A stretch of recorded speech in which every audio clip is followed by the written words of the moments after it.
Hi hello good morning welcome back to my channel Soumya Nitesh. Hope ನೀವೆಲ್ಲ ಚೆನ್ನಾಗಿದ್ದೀರಾ ಅನ್ಕೋತೀನಿ. ನಾನು ಕೂಡ ಚೆನ್ನಾಗಿದ್ದೀನಿ. ಹೊಸದಾಗಿ ಯಾರೆಲ್ಲ ನನ್ನ ಚಾನಲ್ನ ನೋಡ್ತಾ ಇದ್ದೀರಾ ಇನ್ನೂ ಸಬ್ಸ್ಕ್ರೈಬ್ ಆಗಿಲ್ಲ ಅಂದರೆ ದಯವಿಟ್ಟು ಸಬ್ಸ್ಕ್ರೈಬ್ ಮಾಡ್ಕೊಳ್ಳಿ. ಮತ್ತು ವಿಡಿಯೋನ ಎಲ್ಲೂ ಕೂಡ ಸ್ಕಿಪ್ ಮಾಡ್ದಂಗೆ ಕೊನೆ ತನಕ ನೋಡಿ ಫ್ರೆಂಡ್ಸ್. ನೆನ್ನೆ ನಿತ್ತು ಅವರು ನೆನ್ನೆ ಮಿಲ್ಟ್ರಿಗೆ ಹೋದರು ವಾಪಸ್ಸು. ಸೊ ನೆನ್ನೆ ಫ್ಲೈಟ್ ಬಂದು 9:45 ಇತ್ತು. ಮಾರ್ನಿಂಗೇ ಬೇಗ ಎಲ್ಲ ಲಗೇಜ್ ಎಲ್ಲ ಪ್ಯಾಕ್ ಮಾಡಿ, ಸೊ ನಾವು ಕೂಡ ಲೇಟ್ ಆಗುತ್ತೆ ಅಂದ್ಕೊಂಡು ನಮ್ಗೆ ಇಲ್ಲಿಂದ 1 ಅವರ್ ಬೇಕಾಗಿತ್ತು ಏರ್ಪೋರ್ಟ್ಗೆ ಹೋಗೋದಕ್ಕೆ. ಕೆಂಪೇಗೌಡ ಏರ್ಪೋರ್ಟು, ಅಲ್ಲಿ ಟರ್ಮಿನಲ್ 2ನಲ್ಲಿ ಅವ್ರದ್ದು ಫ್ಲೈಟ್ ಬುಕ್ ಆಗಿತ್ತು. ಸರಿ ಅಂದ್ಬಿಟ್ಟು ಅವ್ರನ್ನ ಕರ್ಕೊಂಡೋಗಿ ಡ್ರಾಪ್ ಮಾಡಿ ಬಿಟ್ಟು ವಾಪಸ್ ಮನೆಗೆ ಬಂದ್ವಿ. ಸೊ ನಿತೇಶ್ ಅವರು ನೆನ್ನೆ 1 o'clockಗೆ ಡೆಲ್ಲಿಗೆ ರೀಚ್ ಆಗಿದ್ದಾರೆ. ಮತ್ತು ಅಲ್ಲಿಂದ ಪಂಜಾಬ್ಗೆ ಹೋಗ್ಬೇಕಲ್ಲ, ಸೊ ನೈಟು ಅವ್ರದ್ದು ಇದು ಟ್ರೈನ್ ಇದ್ದಿದ್ದು. ಸೊ ಅದಕ್ಕೋಸ್ಕರ ಅಲ್ಲೇ ಸ್ವಲ್ಪ ಹೊತ್ತು ಅಲ್ಲಿ ಯಾವುದೋ ಒಂದು ಹೋಟೆಲಲ್ಲಿ ರೆಸ್ಟ್ ಮಾಡಿಕೊಂಡು ನಂತರ ಅವರು ಟ್ರೈನ್ ಹತ್ತಿ ಈಗ ಅವರು ಇದಕ್ಕೆ ಜಾಗಕ್ಕೆ ರೀಚ್ ಆಗಿದ್ದಾರೆ. ಸೊ ಈಗ ಅಲ್ಲಿಂದ ಅವರು ಮತ್ತೆ ಇನ್ನೊಂದು ಕಡೆ ಹೋಗಬೇಕು. ಸೊ ಅಲ್ಲಿ ರಜೆ ಯಾರ್ಯಾರು ಮುಗಿಸ್ಕೊಂಡು ಬಂದಿರ್ತಾರೆ ಅವರೆಲ್ಲ ಒಂದೇ ಕಡೆ ಸೇರಿರ್ತಾರೆ. ಸೊ ಇವ್ರನ್ನೆಲ್ಲ ಒಂದೇ ಸಲ ಏನು ಮಿಲ್ಟ್ರಿ ಇದಿದೆ ನೋಡಿ, ಮಿಲ್ಟ್ರಿಯಿಂದ ವ್ಯಾನ್ ಬರುತ್ತೆ, ಅವರೇ ಬಂದು ಯಾರ್ಯಾರು ರಜೆ ಮುಗಿಸ್ಕೊಂಡು ಬಂದಿರ್ತಾರೆ, ಡ್ಯೂಟಿಗೆ ಜಾಯ್ನಿಂಗ್ ಇರುತ್ತಲ್ಲ, ಸೊ ಎಲ್ಲನೂ ಒಂದೇ ಸರಿ ಕರ್ಕೊಂಡು ಹೋಗ್ತಾರೆ. ಆ್ಯಕ್ಚುಲಿ ಇವ್ರಿಗೆ ಫೋನ್ ಮಾಡಿರಲಿಲ್ಲ, ಯಾಕಂದರೆ ಎಮರ್ಜೆನ್ಸಿ ಇತ್ತಲ್ವ. ಇಂಡಿಯಾ ಪಾಕಿಸ್ತಾನ ವಾರ ಆದಾಗಲೂ ಅಷ್ಟೇ ಯಾವುದೇ ರೀತಿ ಇವರಿಗೆ ಫೋನ್ ಬಂದಿಲ್ಲ BSF ಇಂದ. ಯಾಕಂದರೆ ರಜೆ ಇರೋರೆಲ್ಲ ವಾಪಸ್ ರಿಟರ್ನ್ ಬರಬೇಕು ಅಂತ ಅವರು ಸ್ವಲ್ಪ ಟೆನ್ಷನ್ ಇತ್ತು, ಯಾವಾಗ ಕರೀತಾರೋ ಏನೋ ಅಂತ. ಆದರೆ ಸುಮಾರು ಜನಕ್ಕೆ ಫೋನ್ ಮಾಡಿ ಕರ್ಸ್ಕೊಂಡಿದ್ದಾರಂತೆ. ಯಾಕೆ ಅಂತಂದರೆ ಇವರೆಲ್ಲ ರಜಾ ಆ್ಯಕ್ಚುಲಿ ಹೇಳ್ಬೇಕಂದ್ರೆ 13ನೇ ತಾರೀಕು ಅಷ್ಟರಲ್ಲಿ ಯಾರ್ಯಾರು ರಜಾ ಹೋಗಿದ್ದಾರೆ ಅವರೆಲ್ಲ ಬಂದಿರಬೇಕು ಅಂತ ಅವರು ಮೆಮೊ ಕಳಿಸಿದ್ರಂತೆ. ಸೊ ಯಾರ್ಯಾರು ತುಂಬ ಜನ 2-3 ದಿನ ಆಗಿತ್ತಂತೆ ರಜೆ ಹೋಗಿ, ಅವರೆಲ್ಲ ರಿಟರ್ನ್ ಬಂದಿದ್ದಾರೆ. ನಿತೇಶ್ಗೆ ಯಾಕೆ ಫೋನ್ ಮಾಡಿಲ್ಲ ಅಂದರೆ ಇವ್ರದ್ದು 13ನೇ ತಾರೀಕೆ ಜಾಯ್ನಿಂಗ್ ಇದ್ದಿದ್ದು. ಸೊ ಇವತ್ತು ಡೇಟ್ ಬಂದು ಅವ್ರದ್ದು ಆ್ಯಕ್ಚುಲಿ 13ನೇ ತಾರೀಕೆ ಜಾಯ್ನಿಂಗ್ ಇದ್ದಿದ್ದು. ಸೊ ಅದಕ್ಕೋಸ್ಕರ ಇವ್ರಿಗೆ ಯಾವುದೇ ರೀತಿ ಫೋನ್ ಬಂದಿರಲಿಲ್ಲ. ಲಾಸ್ಟ್ ಮಂತ್ 10ಗೆ ಬಂದಿದ್ದು ಅವ್ರದ್ದು ರಜೆ, 1 ಮಂತ್ ಲೀವ್ಗೆ ಅಂತ ಬಂದಿದ್ರು. ಸದ್ಯ ದೇವ್ರ ತಾಯಿ ಯಾವುದೇ ರೀತಿ ಫೋನ್ ಮಾಡಿ ಕರ್ಸ್ಕೊಂಡಿರಲಿಲ್ಲ. ಸೊ ಇವಾಗ ರೀಚ್ ಆಗಿದ್ದಾರೆ ಅವರು. ತುಂಬಾ ಬೇಜಾರಾಯಿತು ನಿತೇಶ್ ಅವ್ರನ್ನ ನೆನೆ ಕಳಿಸ್ಬೇಕಾದ್ರೆ. ಮತ್ತು ಯಾವಾಗ ವಾರ ಆಗುತ್ತೋ ಏನಾಗುತ್ತೋ ಹೇಗೋ ಅಂತ. ಯಾಕಂದರೆ ಇವರು ತುಂಬ ದೂರ ಏನಿರಲಿಲ್ಲ, ಪಾಕಿಸ್ತಾನ್ ಬಾರ್ಡ್ರಿಗೂ ಮತ್ತು ಪಂಜಾಬ್ ಬಾರ್ಡ್ರಿಗೂ ಬರೀ 200 ಮೀಟ್ರ್ ಅಷ್ಟೇ ಡಿಫ್ರೆನ್ಸಲ್ಲಿ ಇದ್ದಿದ್ದು ಇವರು. ಬಟ್ ಏನು ಮಾಡೋಕ್ಕಾಗಲ್ಲ, ದೇಶ ಸೇವೆ ಮಾಡೋಕ್ಕೋಸ್ಕರ ಅವರು ಕೆಲ್ಸಕ್ಕೆ ಜಾಯ್ನ್ ಆಗಿದ್ದಾರೆ. ಸೊ ಅವ್ರನ್ನ ಖುಷಿಯಾಗಿ ನಾವು ಕಳಿಸ್ಕೊಡ್ಬೇಕು. ನಾವು ಏನಾದ್ರು ನೋವು ಮಾಡ್ಕೊಂಡ್ರೆ ಅವ್ರಿಗೂ ತುಂಬ ಬೇಜಾರಾಗುತ್ತೆ, ಫೀಲ್ ಆಗುತ್ತೆ. ಬಟ್ ನನಗೇನಂದರೆ ನನಗೆ ಪೂರಿ ಮುಖ ನೋಡಿದಾಗ ತುಂಬ ಬೇಜಾರಾಗ್ತಿತ್ತು. ಯಾವಾಗ ಏನಾಗುತ್ತೋ ಒಂಥರ ಫೀಲಿಂಗ್ ಆಗ್ತಿತ್ತು. ಬಟ್ ಏನು ಮಾಡೋಕ್ಕಾಗಲ್ಲ, ಎವ್ರಿ ಟೈಮ್ ಹೀಗೆ ಆಗುತ್ತೆ. ಬಟ್ ಈ ಟೈಮ್ ತುಂಬ ಎಮೋಷ್ನಲ್ ಆಗಿಬಿಟ್ಟೆ ನಾನು. ಎನಿವೇ ಅವರು ಸೇಫಾಗಿ ಹೋಗಿ ಮತ್ತೆ ಸೇಫಾಗಿ ಬರಲಿ ಅಂತ ನಾವೆಲ್ಲ ದೇವ್ರನ್ನ ಕೇಳ್ಕೊಳ್ಳೋಣ. ಯಾವುದೇ ರೀತಿ ಮತ್ತೆ ವಾರ ಆಗದೆ ಇರಲಿ ಅಂತ ನಾನು ಕೂಡ ದೇವ್ರನ್ನ ಕೇಳ್ಕೊತೀನಿ. ಅವ್ರದ್ದು ಆ್ಯಕ್ಚುಲಿ 12 years ಆಯ್ತಾ ಬಂತು ಅವ್ರದ್ದು ಸರ್ವಿಸ್ ಮಾಡಿ. ಇನ್ನು 20 years ಅಂತ ಹೇಳ್ತಾ ಇದ್ದಾರೆ, ನೋಡೋಣ. ಮತ್ತು ನೆನ್ನೆ ಜಾಸ್ತಿ ವೀಡಿಯೋ ಮಾಡೋಕ್ಕಾಗಲಿಲ್ಲ, ಯಾಕಂದರೆ ಏರ್ಪೋರ್ಟಲ್ಲಿ ತುಂಬ ಕಂಡೀಷನ್ಸ್, ತುಂಬ ಬಂದೋಬಸ್ತು ಇತ್ತು ಕೂಡ. ಅಲ್ಲಿ ಮುಂಚೆ ನಾವು 3 monthsಗೆ ಒಂದ್ಸಲ ಇತ್ತು ಬಂದಾಗ ನಾವು ಏರ್ಪೋರ್ಟು ಡ್ರಾಪ್ ಮಾಡ್ತಿದ್ವಲ್ಲ, ತುಂಬ ಜನ ಕ್ರೌಡ್ ಇರ್ತಾಯಿದ್ರು. ಬಟ್ ಈ ಟೈಮ್ ಜಾಸ್ತಿ ಜನ ಇರಲಿಲ್ಲ.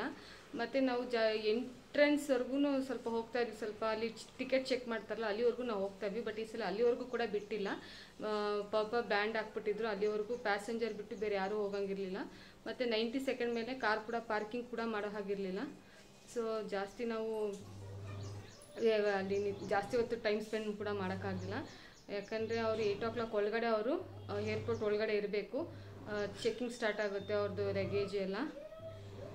ಸರಿ ಅಂತ ಅವ್ರನ್ನ ಬಿಟ್ಬಿಟ್ಟು ಅವ್ರದ್ದು ಬ್ಯಾಗ್ ಚೆಕಿಂಗ್ ಆಗೋವರೆಗೂ ಆ ಕಡೆನೇ ಸೈಡಲ್ಲಿ ಪಾರ್ಕ್ ಮಾಡಿಕೊಂಡು ಸ್ವಲ್ಪ ಏರ್ಪೋರ್ಟಿಂದ ಹೊರಗಡೆ ಬಂದು ಸ್ವಲ್ಪ ವೆಯ್ಟ್ ಮಾಡ್ತಾಯಿದ್ವಿ. ಇನ್ ಕೇಸ್ ಏನಾದರೂ ಲಗೇಜ್ ಜಾಸ್ತಿ ಆಯಿತು ಅಂತಂದರೆ, ಏನಾದರೂ ಬೇಡ ಅಂತ ಏನೋ ಥಿಂಗ್ಸ್ನೇನೋ ತೊಗೊಂಡೋಗ್ಬೋದು ರಿಟರ್ನ್ ಅಲ್ಲೇ ಇದ್ದರೆ ಅಂದ್ಬಿಟ್ಟು. ಯಾಕಂದರೆ ಲಾಸ್ಟ್ ಟೈಮ್ ಒಂದ್ಸಲಿ ಅವ್ರದ್ದು ಲಗೇಜ್ ಮಿಸ್ ಆಗಿ ತುಂಬಾ ಪ್ರಾಬ್ಲಮ್ ಆಯಿತು.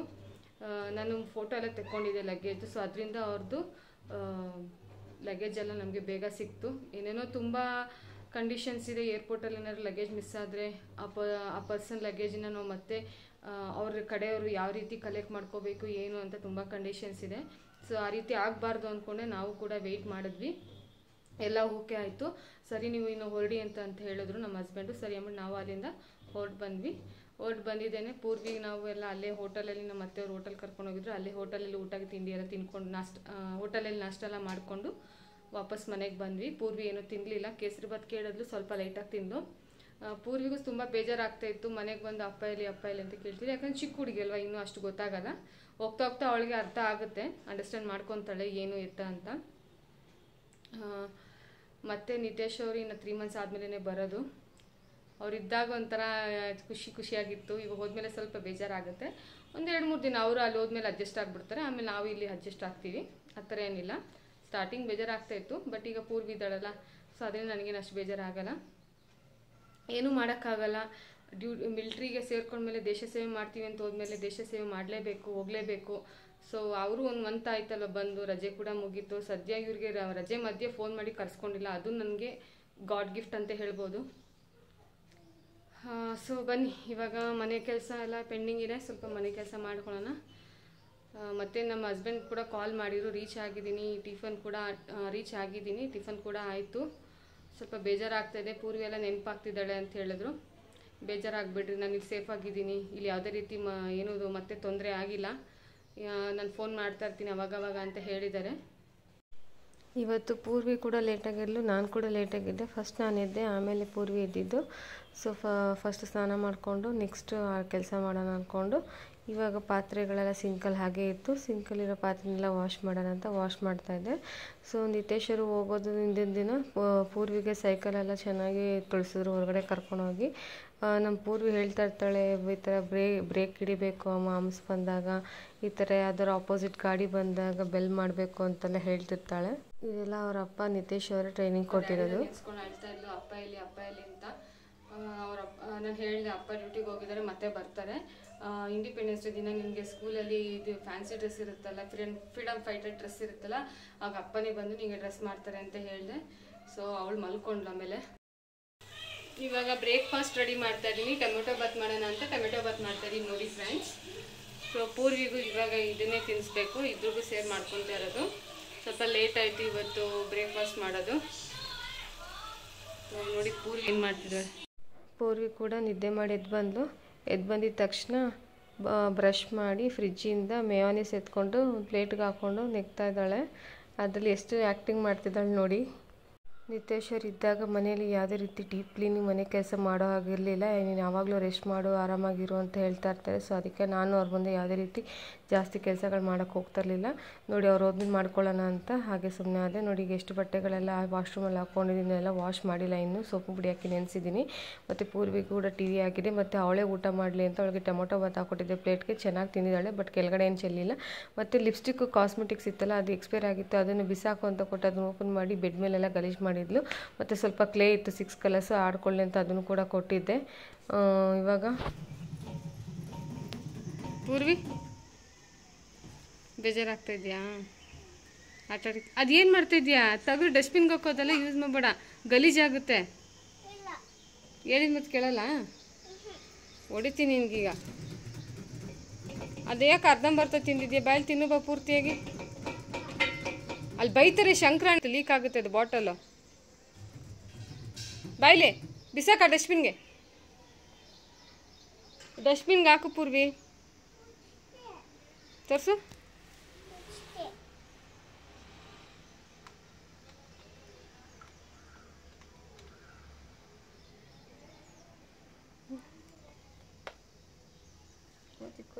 ನೆನ್ನೆ ಎಲ್ಲ ತುಂಬ ಬೇಜಾರಾಗ್ತಾಯಿತ್ತು. ನಿತೇಶ್ವರ್ ಹೋದ್ಮೇಲೆ ಮನೆಯೆಲ್ಲ ಖಾಲಿ ಖಾಲಿ ಅನ್ನಿಸ್ತಾ ಇತ್ತು. ಮತ್ತು ನನ್ನ ಮೈಂಡೇ ಒಂಥರ ಏನೂ ಓಡ್ತಾನೆ ಇರಲಿಲ್ಲ. ನಾನು ಬೇಜಾರಾಗಿ ನಾನು ಹಾಗೆ ಮಲ್ಕೊಂಡ್ಬಿಟ್ಟಿದ್ದೆ, ಸರಿಯಾಗಿ ಊಟನೂ ಮಾಡಿರಲಿಲ್ಲ, ಅಡುಗೆನೂ ಮಾಡಲಿಲ್ಲ. ಹಾಗೆ ಇರೋದಲ್ಲೇ ಅಡ್ಜಸ್ಟ್ ಮಾಡ್ಕೊಂಡು ನಾನು ಪೂರಿ ತಿಂದ್ವಿ. ಯಾಕಂದರೆ ಅವರಿದ್ದರೆ ನಾನು ಮಧ್ಯಾಹ್ನ ಅವ್ರೇನಾದ್ರು ಇದ್ದರೆ ನಾನು ಏನಾದರೂ ಬೆಳಿಗ್ಗೆ ಮಧ್ಯಾಹ್ನ ಏನಾದ್ರು ಅಡುಗೆ ಮಾಡಿ ಸ್ಪೆಷಲಾಗಿ ಏನಾದ್ರು ಸ್ನ್ಯಾಕ್ಸ್ ಏನಾದ್ರು ಮಾಡಿ ಕೊಡ್ತಾಯಿದ್ದೆ. ಅವರು ಖುಷಿಯಾಗಿ ತಿಂತಾಯಿದ್ರು. ಮತ್ತು ಅವ್ರಿಗೆ ಏನಾದರೂ ಬೇಕು ಅಂದರೆ ಕೇಳ್ತಾಯಿದ್ರು, ನಾನು ಅದನ್ನೇ ಮನೇಲಿ ಮಾಡಿಕೊಡ್ತಾಯಿದ್ದೆ. ಈಗ ನನಗೆ ಏನಾದರೂ ಒಂದು ಮಾಡ್ಕೊಂಡು ತಿನ್ನಬೇಕು ಅಂದರೆ ಏನೋ ಒಂಥರ ಬೇಜಾರಾಗ್ತಾಯಿದೆ. ಯಾಕಂದರೆ ಒಂದು 2-3 ದಿವಸ ಹಾಗೆ ಆಗುತ್ತೆ. ಅವ್ರು ಅಲ್ಲಿ ಅಡ್ಜಸ್ಟ್ ಆಗೋರ್ಗು ಅವ್ರಿಗೂ ಸ್ವಲ್ಪ ಬೇಜಾರಾಗುತ್ತೆ. ನಾನು ಇಲ್ಲಿ ಅಡ್ಜಸ್ಟ್ ಆಗೋರ್ಗು, ನಾನು ಪೂರಿ ಅಡ್ಜಸ್ಟ್ ಆಗೋರ್ಗು ನಮ್ಮಿಬ್ರಿಗೂ ಬೇಜಾರಾಗುತ್ತೆ. Hi madam. ಪಪ್ಪ ಎಲ್ಲಮ್ಮ ಮಿಲ್ಟ್ರಿಗೆ ಹೋಗಿದ್ದಾರೆ ಅಷ್ಟೇ. ಅವಳಿಗೆಲ್ಲ ತುಂಬಾ ಕೇಳ್ತಾ ಇದ್ಲು ಅವ್ರ ಅಪ್ಪನ, ಅಳ್ತಾ ಇದ್ಲು ಮಧ್ಯಾಹ್ನ ಕೂಡ. ಮತ್ತು ನೈಟು ನಿದ್ದೆ ಮಾಡ್ಬೇಕಾದ್ರೂ ಅಳ್ತಾ ಇದ್ಲು ಅಪ್ಪ ಬೇಕು ಅಂತ. ಸೊ ಫೋನ್ ಮಾಡಿಕೊಟ್ಟೆ. ಅವರು ಟ್ರೈನಲ್ಲಿ ಹೋಗ್ತಾಯಿದ್ರಲ್ಲ, ಸರಿಯಾಗಿ ನೆಟ್ವರ್ಕ್ ಪ್ರಾಬ್ಲಮ್ ಇತ್ತು, ಸರಿಯಾಗಿ ಏನೂ ಕೇಳಿಸ್ತಾನೆ ಇರಲಿಲ್ಲ. ಫೋನ್ ಮಾಡಿಕೊಟ್ಟೆ.